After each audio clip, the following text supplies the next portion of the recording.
ಹೊಸ ಬಟ್ಟೆ ಉಟ್ಕೊಂಡ ನಿಮ್ಮ ಹಬ್ಬ, ಅಂಗಿ ಹರ್ಕೊಳ್ಳೋದು ನಮ್ಮ ಹಬ್ಬ. ಹೌದಾ? ಎಷ್ಟು ಚಂದಲ್ಲ. ನೀವು ಆರಾಮ ಮನಿಯೊಳಗ ದೇವರ ಗುಡಿ ಗುಂಡಾರ ಅಡ್ಡಾಡಿ ನಿಮ್ಮ ಜಾತ್ರೆ, ಬಜಾರ್ನಾಗ ನಡುವರು ನಿಂತು ಹೊಯ್ಕೊಳ್ಳೋದು ನಮ್ಮ ಜಾತ್ರೆ. ಹೊಸ ಬಟ್ಟೆ ಹಾಕೊಂಡು ಹೊಸ ಸಂತಿ ತಂದು ಜಾತ್ರೆ ಮಾಡೋದು ನಿಮ್ಮದು, ನಿಂತು ಹೊಯ್ಕೊಳ್ಳೋದು ನಾವು. ಅಂತ ಜಾತ್ರೆ 12 ಅಮಾವಾಸ್ಯೆ ನಿಮ್ಮವ, 11 ಹುಣ್ಣಿಮೆ ನಿಮ್ಮವ, ನಮ್ದು ಒಂದ ಹುಣ್ಣಿಮೆ. ಅದ ನಮ್ಮ ದೊಡ್ಡ ಜಾತ್ರೆ. ಉಳ್ಕಾದ ನಮ್ಮ ದೊಡ್ಡ ಜಾತ್ರೆ ಅಲ್ಲೇ ಅಲ್ಲ, ಯಾವ್ದು ದೊಡ್ಡ ಜಾತ್ರೆ ಅಲ್ಲ.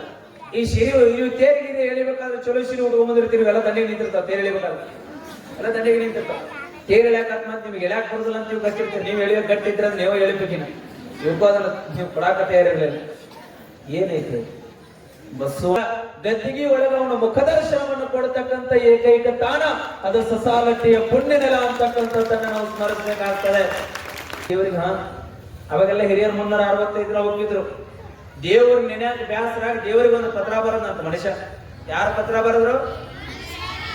ನಾವು ದೇವರಿಗೆ ಪತ್ರ ಬರಕ್ ದೊಡ್ಡವರಾಗಿ ದೇವರಿಗೆ ಪತ್ರ ಬರದ ದೇವರ ನೋಡೋ ಮರ 365 ದಿನ ನಿನ್ ನೆನ್ಯಾಕ ಆಗ್ತಾ ಇಲ್ಲ, ನನ್ನ ಸ್ಮರಣ ಮಾಡ್ಬೇಕು ಅಂದ್ರೆ ನನಗೆ ಸಮಯ ಇಲ್ಲ, ಸ್ವಲ್ಪ ದಿನ ಕಡಿಮೆ ಮಾಡಿ ನನ್ನ ಕಳಿಸು ಅಂತ ಪತ್ರ ಬರದ ದೇವರಿಗೆ ಮನುಷ್ಯ. ದೇವರು ಮತ್ತೆ ಭಕ್ತನಿಗೆ ಒಲಿಬೇಕಲ್ಲ, ದೇವರು ಭಕ್ತನಿಗೆ ಆಶೀರ್ವಾದ ಮಾಡಬೇಕಲ್ಲ. ಯಾರಿಗೆ ಒಲಿಲ್ಲ ಅಂದ್ರು ಭಕ್ತನಿಗೆ ದೇವರು ಒಲಿಲೇಬೇಕು. ಪಾಪ ದೇವ್ರ ದಿನ ನೆನೀತಿದ್ದ ಅಂತ ದೇವರು ಪತ್ರ ಬರೆದ ವಾಪಸ್. ನೋಡಪ್ಪ, ವರ್ಷದೊಳಗ 365 ದಿನ ನೀ ಕೆಲಸದ ಒತ್ತಡದೊಳಗ, ಸಮಯದ ಒತ್ತಡದೊಳಗ, ಬಹಳ ತೊಂದರೆ ಒಳಗ, ತಾಪತ್ರೆ ಒಳಗದಿ ನೀ ದೇವರನ್ನ ನೆನ್ಯಾಕ ಆಗಕತ್ತಿಲ್ಲ ಅಂದ್ರ ನಿನಗ ಸ್ವಲ್ಪ ದಿನ ಕಡಿಮೆ ಮಾಡಿ ಕಳಿಸ್ತೀನಿ ಅಂತ ಹೇಳಿ ದೇವರು 365 335 ದಿನ ಲೆಸ್ ಮಾಡ್ತೀನಿ, ಬರೇ 30 ದಿನ ಕೊಡ್ತೀನಿ. ಆ 30 ದಿನ ಶ್ರಾವಣ ಅಂತ ಕೊಡ್ತೀನಿ. 1 ತಿಂಗಳ ಭಗವಂತನ ನಾಮಸ್ಮರಣ ಮಾಡಿ ದೇವರನ್ನ ನೆನೆದು ನಿನ್ನ ಜೀವನ ನೀ ಪಾವನ ಮಾಡ್ಕೋ ಅಂತ ಹೇಳಿ ದೇವರು ವಾಪಸ್ ಪತ್ರ ಬರೆದು ಭಕ್ತನಿಗೆ ಕಳಿಸಿದ. ಅಲ್ರಿ ನಿಮ್ಗೆ ಖುಷಿ ಆಗೋದಿಲ್ಲ? 365 ಇದ್ದಿದ್ದು ಎಲ್ಲಿಗೆ ಬಂತು? 30ಕ್ಕೆ ಬಂತು. ಖುಷಿ ಆಗೋದಿಲ್ಲ? ಬಹಳ ಖುಷಿ ಆಗತ್ತೆ ನಿಮಗೆಲ್ಲ. 30ಕ್ಕೆ ಬಂದಗಳ ನೀವ ಬಹಳ ಖುಷಿ ಆದ. ಶ್ರಾವಣ ಅಂದ್ರೆ ಅದನ್ನು ತೊಡೆ ತಿಳ್ಕೊಂಡ್ರೇನು? ನಸಿಕನ ನಾಕ ಕೇಳಬೇಕು, ತಣ್ಣೀರ್ ಜಳಕ ಮಾಡಬೇಕು, ಎಲ್ಲಾ ಗುಡಿಗೆ ಹೋಗಿ ನೀರು ಹಾಕಬೇಕು, ನೀರು ಹಾಕಿ ಬಂದು ಮತ್ತೆ ಕೆಲಸಕ್ಕೆ ಹೋಗಬೇಕು. ಕೆಲಸ ಮಾಡಿ ಬಂದಗಳಿಂದ ಸಾಯಂಕಾಲ ಮತ್ತೆ ಪುರಾಣ ಸ್ಟಾರ್ಟ್, ಪುರಾಣ ಕೇಳಬೇಕು. ಪುರಾಣ ಮುಗಿಯಾಕ ರಾತ್ರಿ 11, ಪ್ರಸಾದ ಮುಗಿಯಾಕ ರಾತ್ರಿ 12. ಎಲ್ಲಾ ಭೋಗಾನಿ ತೊಳೆದಿಟ್ಟು ಬರಾಕ 1, ಆ ಭೋಗಾನಿ ತೊಳೆದಿಟ್ಟು ಬರಾಕ ನಿತ್ಯ ಹತ್ತಾಕ 2, ಮತ್ತೆ ನಿಶಜ್ಞಾನ ಆಗ ಕೇಳಬೇಕು. ಇವ ಅಂತ ಒಂದಿನ ಹೋದ್ರ ಬಂತು, ಒಂದಿನ ಬಿಟ್ರ ಬಂತು, ಅದೇ ಚಲೋ ಇತ್ತಲ್ಲೋ ಮರ ಅಂದವ, ಅದೇ ಚಲೋ ಇತ್ತಲ್ಲ ಅಂದವ. ಮತ್ತೆ ಒಂದು 15-20 ದಿನ ಆಗಿರಲಿಲ್ಲ, ಮತ್ತೆ ದೇವರಿಗೆ ಪತ್ರ ಬರದ, ದೇವರ ಕ್ಷಮ ಮಾಡು, ಇನ್ನೊಂದು ಸ್ವಲ್ಪ ದಿನ ಕಡಿಮೆ ಮಾಡಿ ನಾನು ಕಳಿಸು ಅಂದಿವ. ಅದ 30 ದಿನದಾಗ ಇನ್ನೊಂದು ಸ್ವಲ್ಪ ದಿನ ಕಡಿಮೆ ಬೇಕಂತ ದೇವರಂದ ಆಗ್ಲಿಪ್ಪ ಅಂತ ಹೇಳಿ ಆ 30 ದಿನ ಅದರಾಗ ಮತ್ತೆ ತೆಗೆದು ಮತ್ತೆ ದೇವರು ಹೇಳಿದ, ಬೇಡ, ಶ್ರಾವಣ ಮುಗಿದ ಮೇಲೆ ನವರಾತ್ರಿ ಅಂತ 9 ದಿನ ಕೊಡ್ತೀನಿ. ಆ 9 ದಿನ ದೇವಿ ಪಾರಾಯಣ ಮಾಡಿ ನಿನ್ನ ಬದುಕು ನೀವು ಪಾವನ ಮಾಡಬೇಕು ಅಂತ ಹೇಳಿ ಪತ್ರ ಬರೆದು ವಾಪಸ್ ಕಳಿಸಿದ. ಆ 30 ದಿನದೊಳಗ 21 ದಿನ ಕಟ್ ಮಾಡಿ 9 ದಿನ ಅಂತ ಹೇಳಿ ತಳ ಕಳಿಸಿದ. ಇವನಿಗೆ ಬಹಳ ಖುಷಿ ಆಯ್ತು. 360 ಇದ್ದಿದ್ದು 30ಕ್ಕೆ ಬಂತು, 30 ಇದ್ದಿದ್ದು 9ಕ್ಕೆ ಬಂತು. ನನ್ನ ಯಾರು ಹಿಡಿದವ್ರ ಅದಾರ ಅಂದವ. ದೇವಿ ಪುರಾಣ ಅಂದ್ರೆ ತೊಡೆ ತಿಳ್ಕೊಂಡ್ರೇನು? 18 ಅಧ್ಯಾಯದ ಪುರಾಣ ಓದಾಕ 6 ತಾಸು ಬೇಕು, ಮುಗಿಸಾಕ 12 ತಾಸು ಬೇಕು. ಆ ಪುರಾಣ ಓದಬೇಕು ಅಂದ್ರೆ ದಿನ 18 ಅಧ್ಯಾಯ ಓದಬೇಕಲ್ಲ.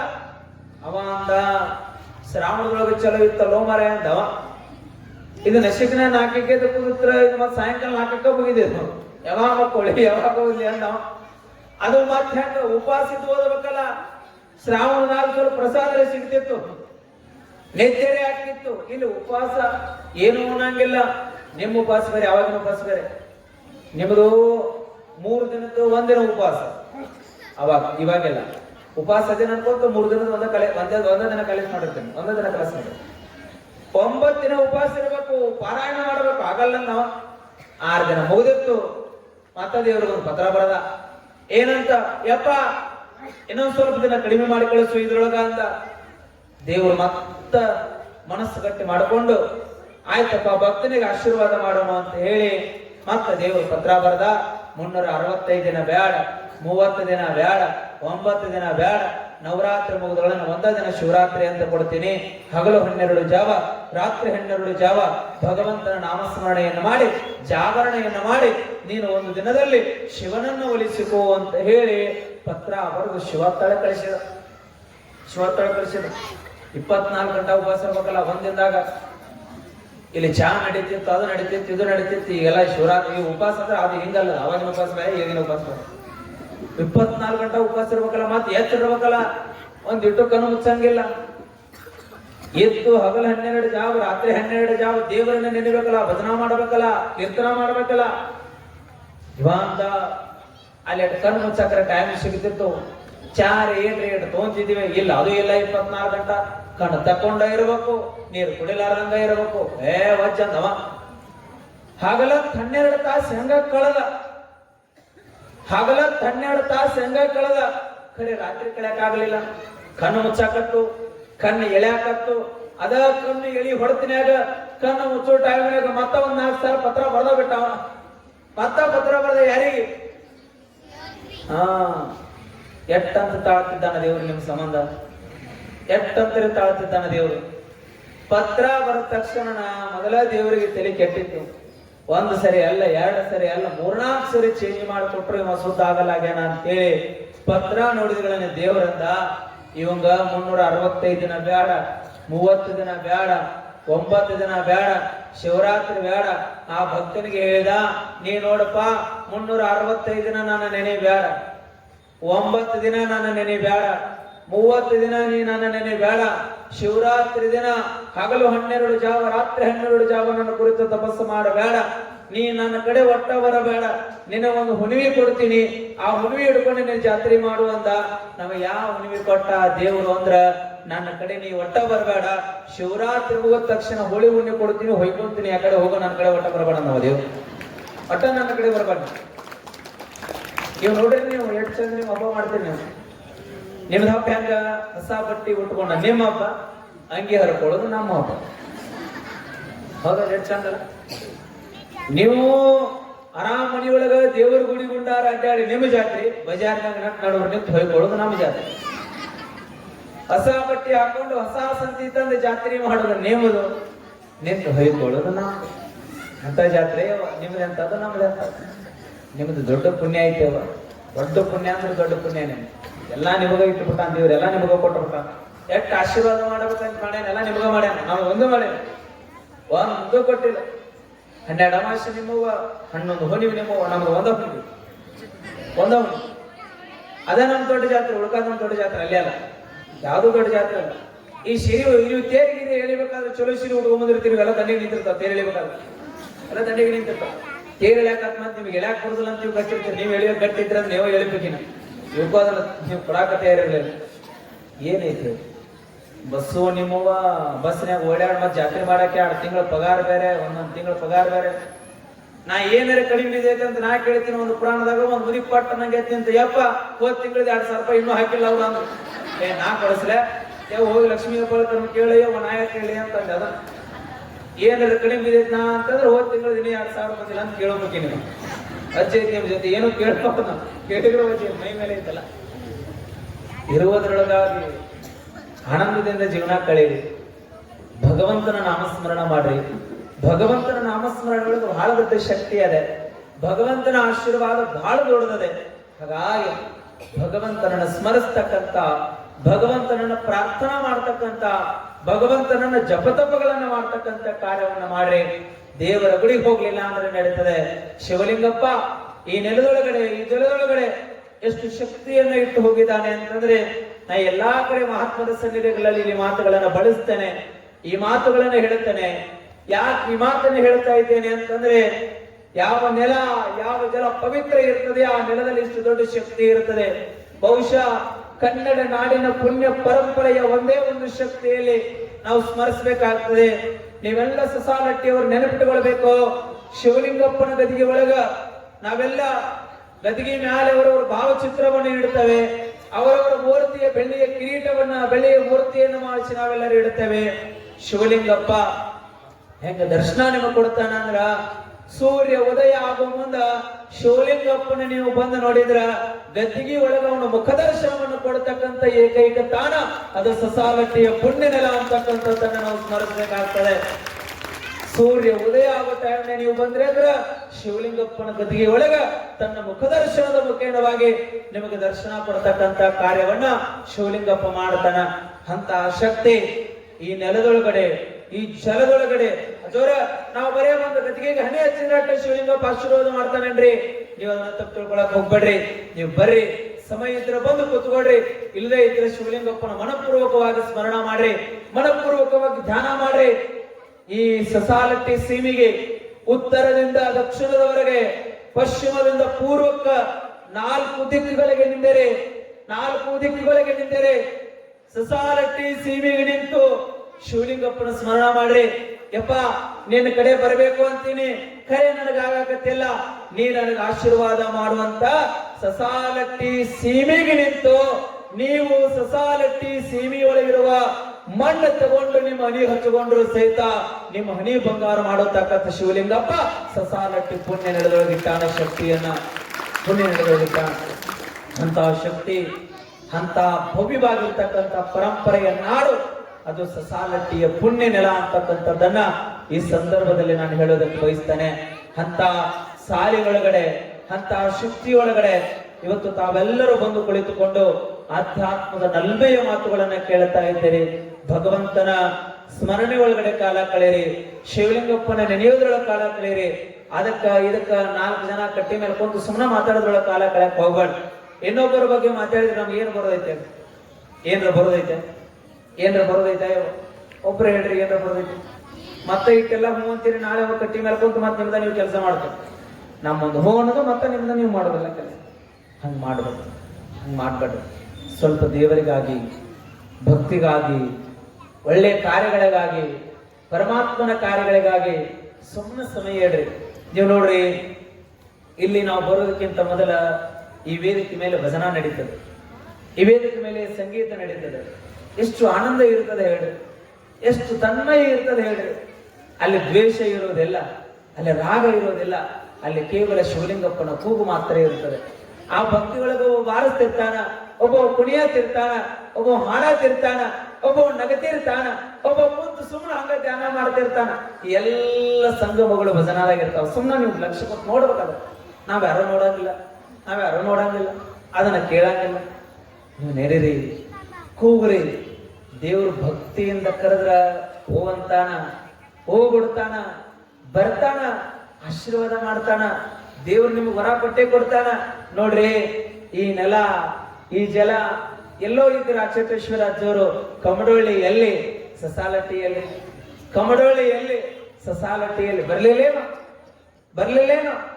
ನೀರಿಲ್ಲ ಜಾಗದೊಳಗ, ನೀರ್ ಇರದೇ ಇರ್ತಕ್ಕಂಥ ಸಂದರ್ಭದೊಳಗ ಸುಮಾರು 111 ಜನ ಸ್ವಾಮಿಗಳನ್ನ ಕರೆಸಿ, 68 ಜನ ಸ್ವಾಮಿಗಳನ್ನ ಕರೆಸಿ, ನೀರಿಲ್ಲ ಅಂದ್ರ, ಇಲ್ಲಿ ನೀರು ಸಿಗೋದಿಲ್ಲ ಅಂದ್ರ ಇಡೀ ಊರು ಜನ ಮಳೆನಾಯಿ ನೀರು ಕೊಡ್ಲಿಲ್ಲ ಅಂದ್ರೆ ಪರವಾಗಿಲ್ಲ, ನಾವು ಹೊಲದಾಗಿದ್ದ ನೀರು ಜಂಗಮರಿಗೆ ಬಿಡ್ತೇವೆ ಅಂತ ಹೇಳಿ ಹಳದೊಳಗೆ ಮಳೆ ಇಲ್ಲಾರ್ದಾಗ ನೀರು ಹರಿಸಿ ಜಾತ್ರೆ ಮಾಡಿರ್ತಕ್ಕಂಥ ನೆಲ ಸಸಾಲಟ್ಟಿ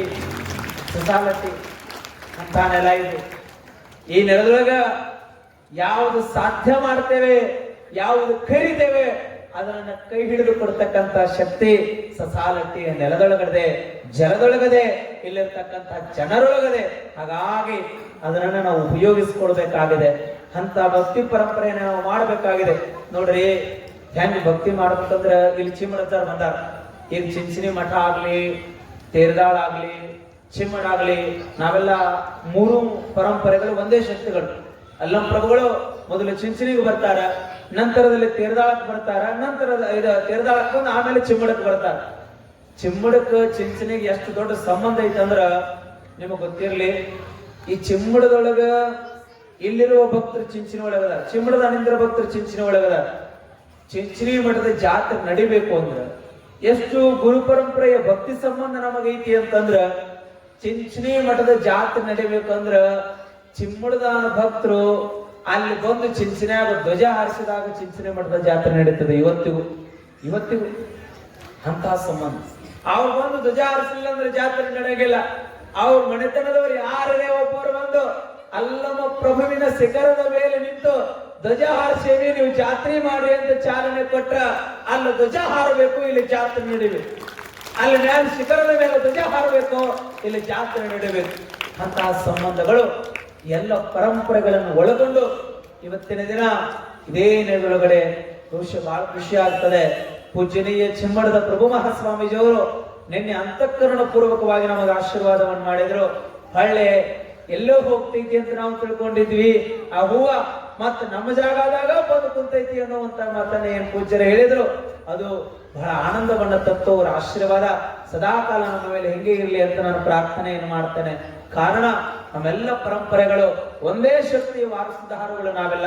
ಹಾಗಾಗಿ ನಾವೇನು ಹೇಳೋದಕ್ಕೆ ಬಯಸ್ತೇವೆ ಅಂದ್ರೆ, ಈ ಸಮಾಜ ಸ್ವಾಸ್ಥ್ಯದ ಕಡೆಗೆ ಮುಖ ಮಾಡಬೇಕಾಗಿದೆ, ಸಂಸ್ಕೃತಿಯ ಕಡೆಗೆ ಮುಖ ಮಾಡಬೇಕಾಗಿದೆ, ಸಂಸ್ಕಾರದ ಕಡೆಗೆ ಮುಖ ಮಾಡಬೇಕಾಗಿದೆ, ಭಕ್ತಿಯ ಕಡೆಗೆ ಮುಖ ಮಾಡಬೇಕಾಗಿದೆ, ಪರಂಪರೆಯ ಕಡೆಗೆ ಮುಖ ಮಾಡಬೇಕಾಗಿದೆ, ನಮ್ಮ ತನವನ್ನು ಉಳಿಸುವುದರ ಕಡೆಗೆ ಮುಖ ಮಾಡಬೇಕಾಗಿದೆ, ನಮ್ಮ ಸ್ವಸಮಾಜವನ್ನು ನಿರ್ಮಾಣ ಮಾಡೋದರ ಕಡೆಗೆ ನಾವು ಮುಖ ಮಾಡಬೇಕಾಗಿದೆ. ಹಾಗಾಗಿ ಈ ಒಟ್ಟೊಟ್ಟಿಗೆ ಎಲ್ಲ ಕಾರ್ಯಗಳನ್ನು ತೆಗೆದುಕೊಂಡು ಬಲಿಷ್ಠವಾಗಿ ಭಕ್ತಿಯ ನಾಡನ್ನು ನಾವು ಪುನಃ ನಿರ್ಮಾಣ ಮಾಡಬೇಕಾಗಿದೆ. ತಾವೆಲ್ಲರೂ ಅದಕ್ಕೆ ಕಂಕಣಬದ್ಧರಾಗಿ ಪರಮಾತ್ಮನನ್ನು ನೆನೆತೀರಿ, ಸ್ಮರಿಸ್ತೀರಿ ಅಂತಕ್ಕಂಥ ಮಾತುಗಳನ್ನ ಈ ಸಂದರ್ಭದಲ್ಲಿ ಬಹುಶಃ ಕಮಡಳ್ಳಿಯ ಸದ್ಯದ ಶ್ರೀಮಠದ ಅಧಿಪತಿಗಳಾಗಿರ್ತಕ್ಕಂಥ ಪರಮ ಪೂಜ್ಯ ಅಭಿನವ ರಾಚೋಟೇಶ್ವರ ದೇವ್ ಅವ್ರ ಬಗ್ಗೆ ಮಾತುಗಳನ್ನು ಆಡ್ಲೇಬೇಕಾಗ್ತದೆ. ಪೂಜ್ಯನೀಯರು ಕಮಡಳ್ಳಿ ಬಹುದೊಡ್ಡ ಮಠ, ಅನೇಕ ಮಠಗಳ ಜವಾಬ್ದಾರಿ, ಸಣ್ಣ ವಯಸ್ಸು ಸಹಿತ ಇಷ್ಟೆಲ್ಲ ಭಕ್ತರನ್ನು ನಿಭಾಯಿಸ್ತಕ್ಕಂಥದ್ದು ತಮಗೆಲ್ಲರಿಗೂ ಒಂದು ದುಗುಡ ಇತ್ತು ಅಂತ ಅನಿಸ್ಕೊಳ್ತೇನೆ, ಭಾವಿಸ್ಕೊಳ್ತೇನೆ. ದೊಡ್ಡ ಜೋರು ಬರ್ತಿದ್ರು, ಸಣ್ಣ ಜೋರು ಹೆಂಗ್ ಮಾಡ್ತಾರೋ ಏನೋ, ಹೆಂಗ್ ನಡೆಸ್ತಾರೋ ಏನೋ ಅಂತ ತಮ್ಮೆಲ್ಲರ ಮನಸ್ಸಿನಾಗ ಮೊದಲು ಇತ್ತು ಅಂತ ನಾನು ಭಾವಿಸ್ಕೊಳ್ತೇನೆ. ಆದ್ರ ಈಗ ನಿಮ್ ಮನಸ್ಸಿನ ಮಾತು ಹೇಳ್ತೀನಿ, ಅವಾಗಿಂದು ನಿಮ್ ಮನಸ್ಸಿನ ಮಾತು ಹೇಳ್ತೀನಿ. ಅವಾಗ ಅಜ್ಜೋರು ಹೆಂಗ್ ಎಲ್ಲಾ ಮಠಗಳನ್ನು ನಡೆಸ್ತಾರ ಅಂತಕ್ಕಂಥ ದುಗುಡ ಇತ್ತು. ಈಗ ಏನೈತಿ ಅಂದ್ರ, ಅಂದಿನ ಲಿಂಗೈಕ್ಯ ರಾಚೋಟೇಶ್ವರ ಸ್ವಾಮಿಗಳು ಹೆಂಗ ಕೆಲಸ ಮಾಡ್ತಿದ್ರು ಅದರ 100 ಪಟ್ಟು ಈಗಿನ ಪೂಜ್ಯರ ಕೆಲಸ ಮಾಡಕತ್ತಾರ ಅನ್ನುವಂತ ಪರಂಪರೆಯ ಶಕ್ತಿ ಅದು ನಿಮ್ಮೊಳಗಡೆ ಇದೆ ಅಂತಕ್ಕಂಥ ಮಾತುಗಳನ್ನ ಈ ಸಂದರ್ಭದಲ್ಲಿ ಅಂತ ಪರಮ ಪೂಜ್ಯರು ಪ್ರತಿ ವರ್ಷ ತಮ್ಮ ಮಠದ ಬಹುದೊಡ್ಡ ಕೆಲಸಗಳಿದ್ರು ಸಹಿತ ಅವೆಲ್ಲವುಗಳನ್ನ ಬದಿಗೊತ್ತಿ ನಿಮಗಾಗಿ ಸಮಯವನ್ನು ಕೊಟ್ಟು, ಈ ಜಾತ್ರೆಗಾಗಿ ಸಮಯವನ್ನು ಕೊಟ್ಟು ಅನೇಕ ದಿನಗಳ ಕಾಲ ಇಲ್ಲೇ ಇದ್ದು ಈ ಜಾತ್ರೆಯನ್ನು ಪ್ರತಿ ವರ್ಷವೂ ಸಹಿತ ಪೂಜ್ಯನೀಯ ಗುರುಗಳು ನಡೆಸಿಕೊಟ್ಟಂತ ದಾರಿಯಲ್ಲಿ ಬಂದು ಅವರು ಎಲ್ಲ ಕಾರ್ಯಕ್ರಮಗಳನ್ನು ನಡೆಸಿಕೊಡ್ತಾರೆ. ಅಂತಹ ಪರಮ ಪೂಜ್ಯರಿಗೆ ನಾವೆಲ್ಲರೂ ಒಂದ್ಸಾರಿ ಕೈ ಮೇಲೆ ಎತ್ತಿ ಜೋರಾದ ಚಪ್ಪಾಳೆಯನ್ನು ತರಬೇಕು. ಪರಮ ಪೂಜ್ಯ ಅಭಿನವ ರಾಚೋಟೇಶ್ವರ ಮಹಾದೇವರಿಗೆ. ಕಾರಣ ಅವರ ಸೇವೆ ಅದು ಅವಿಸ್ಮರಣೀಯ, ಅವರ ಭಕ್ತಿಯ ಪರಂಪರೆ ಅದು ಅವಿಸ್ಮರಣೀಯ. ಅವರಿಗೆ ಎಷ್ಟು ನಾವು ಕೃತಜ್ಞತಾಪೂರ್ವಕದ ಶರಣಗಳನ್ನು ಸಲ್ಲಿಸಿದ್ರು ಸಹಿತ ಅದು ಕಡಿಮೆ ಅಂತ ನಾನು ಭಾವಿಸಿಕೊಳ್ಳಕ್ಕೆ ಇಚ್ಛಪಡುತ್ತೇನೆ ಎನ್ನುವಂತ ಮಾತುಗಳನ್ನ ಈ ಸಂದರ್ಭದಲ್ಲಿ ಹೇಳಿ, ಅದೇ ತರನಾಗಿ ಪೂಜ್ಯ ರುದ್ರಮುನಿ ದೇವರು ಸಹಿತ 3 ದಿನಗಳ ಕಾಲ ಇಲ್ಲೇ ಇದ್ದುಕೊಂಡು ತಮ್ಮೆಲ್ಲ ಕಾರ್ಯಗಳನ್ನ ಬದಿಗೊತ್ತಿ ತಮ್ಮ ನಲ್ಮೆಯ ಮಾತುಗಳೊಂದಿಗೆ ತಮ್ಮೆಲ್ಲರ ಮನ ಪರಿವರ್ತನೆಗೆ ಪರಮ ಪೂಜ್ಯರು 3 ದಿನಗಳ ಕಾಲ ತಮ್ಮ ಆಧ್ಯಾತ್ಮದ ಸೇವೆಯನ್ನ ಪರಮ ಪೂಜ್ಯರು ಇಲ್ಲಿ ಹಮ್ಮಿಕೊಂಡಿದ್ರು. ತಮ್ಮ ಮಾತುಗಳ ಮುಖೇನವಾಗಿ ತಮಗೆಲ್ಲರಿಗೂ ಆಧ್ಯಾತ್ಮವನ್ನು ಅನುಭವಿಸಿದ್ರು. ಆ ಪೂಜ್ಯರಿಗೂ ಒಂದ್ಸರಿ ಕೈ ಮೇಲೆ ಎತ್ತು ಜೋರಾದ ಚಪ್ಪಾಳೆಯನ್ನು ತಟ್ಟೆ ಅಭಿನಂದಿಸಿದ್ರು. ಸುಮಾರು ವರ್ಷಗಳ ಪರ್ಯಂತ ಪೂಜ್ಯನೀಯ ಕಲ್ಮೇಶ್ವರ ಮಹಾರಾಜರು ಎಷ್ಟೇ ಒತ್ತಡದಲ್ಲಿದ್ರು ಸಹಿತ ನೋಡ್ರಿ, ಒಂದು ಸರಿ ಬಂದಿವಿ ಅಂತಂದ್ರೆ 2ನೇ ಸರ ಬರಕ್ ನಾವು ಒದ್ದಾಡ್ತೀವಿ. ಆದ್ರ ಎಷ್ಟು ವರ್ಷ ಆಯ್ತು ರೀ? ಸುಮಾರು 30 ವರ್ಷ 30 ವರ್ಷ ಇಲ್ಲಿ ಬಂದು ಪ್ರತಿ ವರ್ಷ ಒಂದು ವಾರ ಪ್ರವಚನ ಮಾಡ್ತಾರೆ, ಅಧ್ಯಾತ್ಮವನ್ನು ಉಣಬಡಿಸ್ತಾರೆ. ಎಷ್ಟೇ ಕಾರ್ಯಕ್ರಮದ ಒತ್ತಡಗಳಿದ್ರು ಸಹಿತ ಇಲ್ಲೇ ಇದ್ಕೊಂಡು ಅವರು ಸೇವೆ ಮಾಡ್ತಾರೆ. ಇದೇ ನೆಲದಲ್ಲಿ ತಮ್ಮ ಜೀವನದ ಬಾಲ್ಯದ ನೆನಪುಗಳನ್ನ ಕಳೆದಿದ್ದಾರೆ.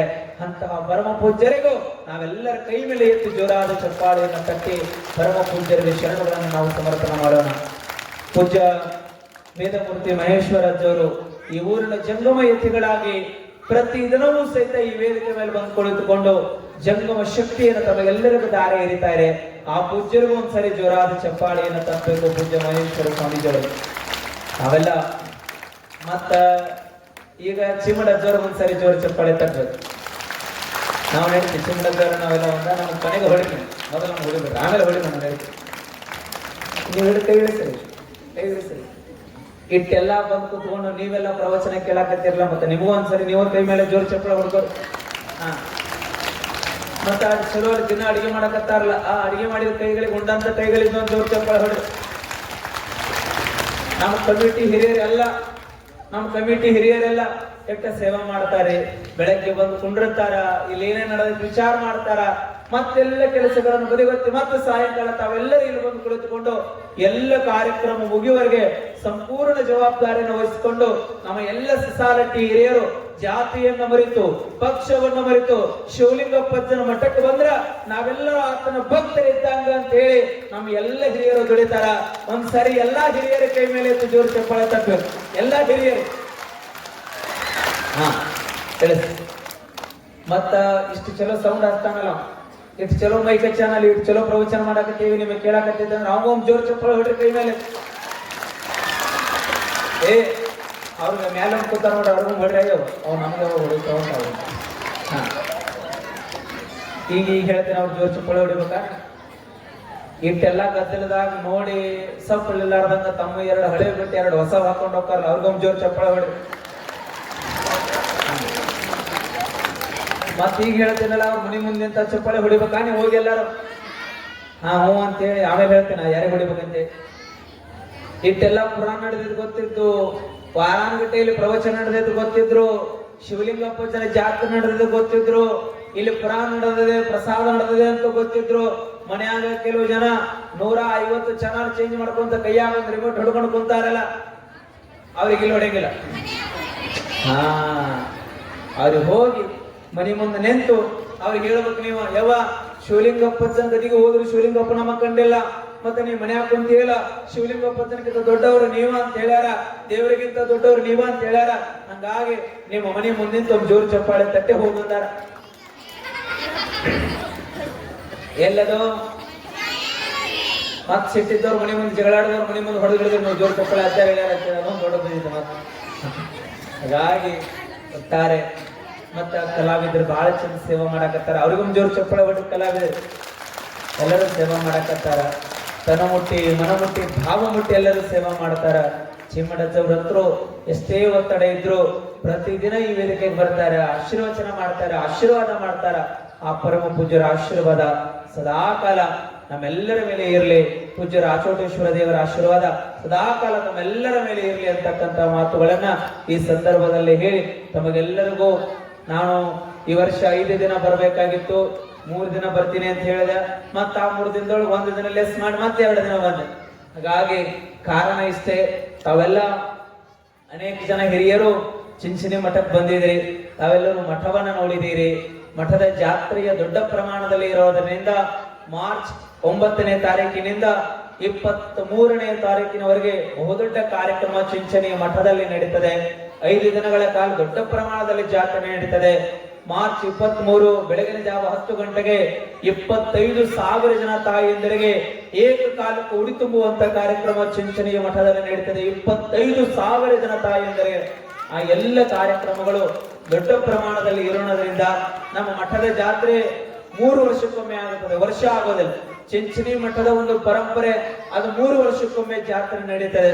ಇಲ್ಲಿ ಹಂಗ ಇದ್ರೊಳಗ ಚಿಮ್ಮಡದೊಳಗ ನೀವೆಲ್ಲ ಯಾವ ಜಾತ್ರೆ ಮಾಡ್ತೀರಿ? ವರ್ಷಕ್ಕೊಂದ್ಸರಿ ಕೆಚಡಿ ಜಾತ್ರೆ ಅಂತ ಮಾಡ್ತೀರಿ. ಹೆಂಗಿಲ್ಲ ಕೆಚಡಿ ಜಾತ್ರೆ ನಡೀತೈತಿ, ಚಿಂಚಣಿ ಒಳಗ ದಾಸೋಹದ ಜಾತ್ರೆ ನಡೀತದೆ. ಸುಮಾರು 23ನೇ ತಾರೀಕು ಲಕ್ಷ ಜನ ಅಲ್ಲಿ ಪ್ರಸಾದವನ್ನು ಮಾಡ್ತಾರೆ. ಚಿಂಚಣಿ ಮಠದಲ್ಲಿ ಲಕ್ಷಕ್ಕೂ ಅಧಿಕ ಜನ ಒಂದೇ ದಿನದಲ್ಲಿ ಸೇರಿರ್ತಾರೆ. ಅಂತ ದಾಸೋಹದ ಜಾತ್ರೆ ಚಿಂಚಣಿ ಮಠದಲ್ಲಿ ನಡೀತದೆ. ತಮಗೆಲ್ಲರಿಗೂ ಮಾರ್ಚ್ 9ರಿಂದ 23ರವರೆಗೆ ಸಮಸ್ತ ಎಲ್ಲ ಸಸಾಲಟ್ಟಿಯ ಎನ್ನ ತಂದೆ ತಾಯಿಗಳಿಂದೇ ತಮ್ಮನ್ನ ಭಾವಿಸಿ ತಮಗೆಲ್ಲರಿಗೂ ಚಿಂಚಣಿ ಮಠದ ಜಾತ್ರೆಗೆ ಹೃದಯಪೂರ್ವಕವಾಗಿ ಈ ವೇದಿಕೆ ಮುಖ್ಯವಾಗಿ ತಮಗೆಲ್ಲರಿಗೂ ನಾನು ಆಮಂತ್ರಣವನ್ನು ಕೊಡ್ಲಿಕ್ಕೆ ಇಷ್ಟಪಡ್ತೇನೆ. ಕಾರಣ ಎಲ್ಲರ ಮನೆಗೆ ಬಂದು ಕೊಡಬೇಕಂದ್ರೆ ಆಗುದಿಲ್ಲ ವಜ್ಜಗತ್ಮ. ಹಾಗಾಗಿ ಇಲ್ಲಿಂದನೇ ನೀವೆಲ್ಲರೂ ಆಮಂತ್ರಣವನ್ನು ಸ್ವೀಕರಿಸಿದ್ದೀರಿ ಅಂತ ನಾನು ಭಾವಿಸಿಕೊಳ್ಳುತ್ತೇನೆ. ತಾವೆಲ್ಲರೂ ಚಿಂಚಣಿ ಮಠದ 2026ರ ಯುಗಾದಿಯನ್ನು ನಡೀತಕ್ಕಂತಹ ಜಾತ್ರೆಯಲ್ಲಿ ತಾವೆಲ್ಲರೂ ಪಾಲ್ಗೊಂಡು ಶ್ರೀಮಠದ ಜಾತ್ರೆಯನ್ನು ಯಶಸ್ವಿಗೊಳಿಸಬೇಕು ಅಂತಕ್ಕಂಥ ಮಾತುಗಳನ್ನ ಈ ಸಂದರ್ಭದಲ್ಲಿ ಹೇಳಿ ಮತ್ತೊಂದು ತಮಗ ನಾನು ಏನ್ ಹೇಳೋದಕ್ಕೆ ಬಯಸ್ತೇನೆ ಅಂತಂದ್ರೆ, ಈ ನೆಲ ಅರಿಶಿಣದ ನಾಡು. ನಾವೆಲ್ಲ ಇಲ್ಲಿ ಅರಿಶಿಣ ಬೆಳಿತೀರಿ. ನಮಗೊಂದು ಆಸೆ ಏನೈತಿ ಅಂತಂದ್ರ ನಾವೆಲ್ಲರೂ ಮಾಡ್ತೀವ್ರಿ ಅಂತವ್ರಿ ಅಂತ ಒಂದ್ಸರಿ ಜೋರಾದ ಚಪ್ಪಾಳೆ ಕೊಟ್ರೆ ಹೇಳ್ತಿಲ್ಲ ಅಂದ್ರೆ ಹೇಳೋದು ನೀವು ಮಾಡತ್ತೀರಿ. ಹೊಸಾಲಕ್ಕೆ ಅವರು ಗಟ್ಟೋಳು ಅವರದು ನೀವು ಹೇಳೋದು ಅಟ್ಟಬೇಕು, ನೀವೇನು ಮಾಡೋದೇನು ದೊಡ್ಡದಲ್ಲ. ನಾನು ಏನು ಸಂಕಲ್ಪವನ್ನು ಮಾಡಿದ್ದೇವೆ ಅಂತಂದ್ರೆ ಮಾರ್ಚ್ 23ನೇ ತಾರೀಕು ಸುಮಾರು 25,000 ಜನ ಅಲ್ಲಿ ತಾಯಂದರಿಗೆ ನಾವು ಉಡಿ ತುಂಬ್ತೇವೆ. ಪ್ರತಿ 3 ವರ್ಷಕ್ಕೊಮ್ಮೆ ಸುಮಾರು 25,000ಕ್ಕೂ ಅಧಿಕ ಜನ ತಾಯಂದಿರು ಅಲ್ಲಿ ಸೇರ್ತಾರೆ. ಆ ಎಲ್ಲ ತಾಯಂದಿರಿಗೆ ಉಡಿ ತುಂಬುವ ಕಾರ್ಯಕ್ರಮ ನಡೀತದೆ. ಆ ಉಡಿ ತುಂಬಬೇಕಂದ್ರೆ ಅನೇಕ ಸಾಮಗ್ರಿಗಳ ತವೆ. ಆ ಸಾಮಗ್ರಿಗಳ ಮಧ್ಯದಲ್ಲಿ ಉಡಿ ತುಂಬುವುದಕ್ಕೆ ಅರಿಶಿಣವೂ ಸಹಿತ ಬಹಳ ಮಹತ್ವಪೂರ್ಣವಾಗಿ ಬೇಕಾಗ್ತದೆ. ಹಾಗಾಗಿ ನಮ್ಮದೊಂದು ಏನ್ ಅನಿಸಿಕೆ ಐತಂದ್ರ ಚಿಂಚಣಿ ಮಠದೊಳಗ ಮಾರ್ಚ್ 23ನೇ ತಾರೀಕ ಎಷ್ಟು ಜನ ತಾಯಂದ್ರು ಉಡಿ ತುಂಬಿಸ್ಕೊಳ್ತಾರ ಅವ್ರ ಉಡಿ ಒಳಗ ಸಸಾಲಟ್ಟಿ ಭಕ್ತರ ಅರಿಶಿಣದ ಬೇರೆ ಆ ತಾಯಿ ಉಡಿ ಒಳಗ ಬೆಳಬೇಕು ಅಂತಕ್ಕಂತ ಸಂಕಲ್ಪ ಅದು ನಮ್ಮದಾಗಿದೆ ಅಂತಕ್ಕಂತಹ ಮಾತುಗಳನ್ನ ಈ ಸಂದರ್ಭದಲ್ಲಿ ಹೇಳಿ ನಮಗೆಲ್ಲರಿಗೂ ಹಿರಿಯರಿಗೆ ನಾವು ಆಮಂತ್ರಣವನ್ನ ಮತ್ತು ನಮ್ಮ ಒಂದು ಅನಿಸಿಕೆಯನ್ನ ಶ್ರೀಮಠಕ್ಕೆ ಸೇರಿದ ಅರಿಶಿಣವನ್ನ ನೀಡಬೇಕು ಅಂತ ಹೇಳಿ ತಮ್ಮೆಲ್ಲರಲ್ಲಿ ನಾನು ಪ್ರಾರ್ಥಿಸಿಕೊಳ್ಳಕ್ಕೆ ಇಚ್ಛಾ ಪಡ್ತೇನೆ. ಕಾರಣ ನಿಮ್ ಶಕ್ತಿ ಅನುಸಾರ ನೀವು ಇಡೀ ಊರ ಬೆಳಿತೀರಿ ಬಿಡ್ರಿ, ಯಾವ ಮಾತು ಬೇರೆ. ನಿಮಗೆ ಎಷ್ಟು ಶಕ್ತಿ ಇದೆ ಅಷ್ಟು ತಂದು ತಾವೆಲ್ಲ ಒಂದು ದಿನಾಂಕ ಇಲ್ಲಿ ಹಾಕಿ 23ನೇ ತಾರೀಕು ಉಡಿ ತುಂಬುತ್ತದೆ. ನೀವೆಲ್ಲ 20ನೇ ತಾರೀಕು ನಮಗೆ ತಂದು ಕೊಟ್ರ 21ನೇ ತಾರೀಕು ಅವನ್ನೆಲ್ಲ ಪ್ಯಾಕ್ ಮಾಡಕ್ ನಮ್ಗೆ ಅನುಕೂಲ ಆಗ್ತದೆ. ಹಾಗಾಗಿ ನೀವೆಲ್ಲ ನಮ್ಮ ಹಿರಿಯರು ಏನು ಹೇಳ್ತಾರೆ ಅದ್ರ ಪ್ರಕಾರ ತಾವೆಲ್ಲ ಊರಿನವರು ಇಲ್ಲೇ ತಂದು ಎಲ್ಲರೂ ಕೊಡ್ರಿ. ಒಂದೇ ದಿನ ಅದನ್ನ ತೆಗೆದುಕೊಂಡು ಚಿಂಚಣಿ ಮಠದ ಜಾತ್ರೆಗೆ ತಾವೆಲ್ಲರೂ ಬರ್ತಕ್ಕಂತಹ ಪ್ರಯತ್ನವನ್ನ ಮಾಡ್ರಿ ಅಂತಕ್ಕಂತಹ ಮಾತುಗಳನ್ನ ಈ ಸಂದರ್ಭದಲ್ಲಿ ಹೇಳಿ ತಾವೆಲ್ಲ ಕೊಡ್ತೀರಿ. ಎಲ್ಲರೂ 2 ಜನ ಕೊಡ್ತೀರಿ, ಕೈ ಎತ್ತರಿ. ಎಲ್ಲಾರು ಬೆಳಿತಾರೆ, ಎಲ್ಲರೂ ಕೊಡುತ್ತೆ, ಸಾಕು 10 kg ಕೊಟ್ಟರೆ ಆಗಡಾಗ.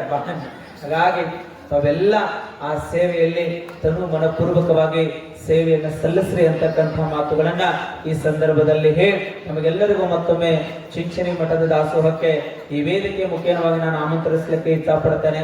ಮತ್ತು ಒಂದು 5-6 ಜನ ಹಿರಿಯರು, ಒಂದು 10 ಜನ ಹಿರಿಯರು ಈ ವೇದಿಕೆ ಮೇಲೆ ಬಂದು ಚಿಂಚಣಿ ಮಠದ 2026ರ ಜಾತ್ರಾ ಮಹೋತ್ಸವದ ಪತ್ರಿಕೆಯನ್ನ ಈ ವೇದಿಕೆ ಮುಖೇನವಾಗಿ ತಾವು ಸ್ವೀಕರಿಸಿಕೊಳ್ಬೇಕು ಅಂತ ಹೇಳಿ ಎಲ್ಲ ಒಂದು 10 ಜನ ಹಿರಿಯರನ್ನ ನಾನು ವಿನಂತಿಸಿಕೊಳ್ಳಕ್ಕೆ ಇಚ್ಛಾ ಪಡ್ತೇನೆ. ದಯವಿಟ್ಟು ತಾವೆಲ್ಲ ಹಿರಿಯರು ಈ ವೇದಿಕೆಗೆ ಬಂದ್ರೆ ತಮಗೆಲ್ಲರಿಗೂ ನಾವು ಈ ವೇದಿಕೆ ಮುಖೇನವಾಗಿ ಕರಪತ್ರವನ್ನು ಕೊಡ್ತಕ್ಕಂಥ ಕಾರ್ಯವನ್ನ ಈ ವೇದಿಕೆ ಮುಖೇನವಾಗಿ ಇಡೀ ಸಮಾಜಕ್ಕೆ, ಇಡೀ ಊರಿಗೆ ಕೊಡ್ತಕ್ಕಂಥ ಪ್ರಯತ್ನವನ್ನ ತಮ್ಮ ಕೊಟ್ರೆ ಇಡೀ ಊರಿಗೆ ಮುಡುತ್ತದೆ ಅಂತಕ್ಕಂಥ ಭಾವನೆಯನ್ನ ಈ ವೇದಿಕೆ ಮುಖೇನವಾಗಿ ವ್ಯಕ್ತಪಡಿಸಿ ತಮಗೆಲ್ಲರಿಗೂ ವಂದಿಸಿ ಈ ಶ್ರೀಮಠದ ಉತ್ತರಾಧಿಕಾರಿಗಳಾಗಿರ್ತಕ್ಕಂತಹ ಪೂಜ್ಯ ಬಸವಲಿಂಗ ದೇವರು ನಾಳೆ ದಿನ ನಾಡಿದ್ದು 2 ದಿನಗಳ ಕಾಲ ಇಲ್ಲಿ ಇರ್ತಾರೆ. ಆ ಪೂಜ್ಯರು ಸಹಿತ ಬರ್ತಾರೆ. ಆ ಪೂಜ್ಯರು ತಮ್ಮ ಮಾತುಗಳ ಮುಖೇನವಾಗಿ ತಮಗೆಲ್ಲರಿಗೂ ಆಶೀರ್ವಚನವನ್ನು ದಯಪಾಲಿಸ್ತಾರೆ. ಶ್ರೀಮಠದ ಉತ್ತರಾಧಿಕಾರಿಗಳಾಗಿ ಶಿವಯೋಗ ಮಂದಿರದಲ್ಲಿ ಅಭ್ಯಾಸವನ್ನು ಅವ್ರು ಮಾಡ್ತಾ ಇದ್ದಾರೆ. ಅಂತ ಪರಮ ಪೂಜ್ಯರು ಸಹಿತ ನಾಳೆ ಅವ್ರ ಮಠಕ್ಕೆ ಬರ್ತಾರೆ ಅನ್ನುವಂತಹ ಮಾತುಗಳನ್ನ ತಮಗೆಲ್ಲರಿಗೂ ಹೇಳಿ ನಾಳೆಯಿಂದ ಅನೇಕ ಕಾರ್ಯಕ್ರಮಗಳು ಈ ವೇದಿಕೆ ಮುಖೇನವಾಗಿ ನಡೀತದೆ ಅಂತಕ್ಕಂಥ ಮಾತುಗಳನ್ನ ತಮಗೆಲ್ಲರಿಗೂ ಹೇಳಿ ಮೇಣಬತ್ತಿ ತಂದಿರಲ್ಲ ಎಲ್ಲರೂ 2 ಜನ ತಂದಿರ ಕೈ ಎತ್ತರಿ. ಹುಡ್ಕೊಂಡವ್ರು ನೀವ್ಯಾರು ತಂದಿಲ್ಲ ಕಾಣಿಸುತ್ತೆ. ನಮ್ಮ ಮೇಳಕ್ ನಾವು ತರಿಸೇ ಬಿಟ್ಟಿವಿ, ಗೊತ್ತಾಗೈತೆ ನಮ್ಮ ಮೇಳ ಏನು ಮಾಡೋದಿಲ್ಲ ಅಂತೇಳಿ ಅವ್ರ ಸಂಬಂಧ ನಾವು ತರಿಸೇ ಬಿಟ್ಟಿವಿ. ಹಾಗಾಗಿ ನಮ್ಮ ಮೇಳಕ್ ನಾವು ತರಿಸೇವಿ, ನೀವು ತಗೊಂಡ್ಬರ್ರಿ, ನಮ್ಮ ಮೇಳಕ್ ನಾವು ತಂದೇವಿ ಅನ್ನುವಂತ ಮಾತುಗಳನ್ನ ಇಲ್ಲಿ ಹೇಳಿ ತಾವೆಲ್ಲರೂ ಚಿಮ್ಮಡಜ್ಜೋರ ಆಶೀರ್ವಚನ ಮುಗಿದ ಬಳಿಕ ಮೇಣಬತ್ತಿ ಕಾರ್ಯಕ್ರಮ ನಡೀತದೆ. ತಾವೆಲ್ಲರೂ ಜ್ಞಾನ ಜ್ಯೋತಿಯೊಂದಿಗೆ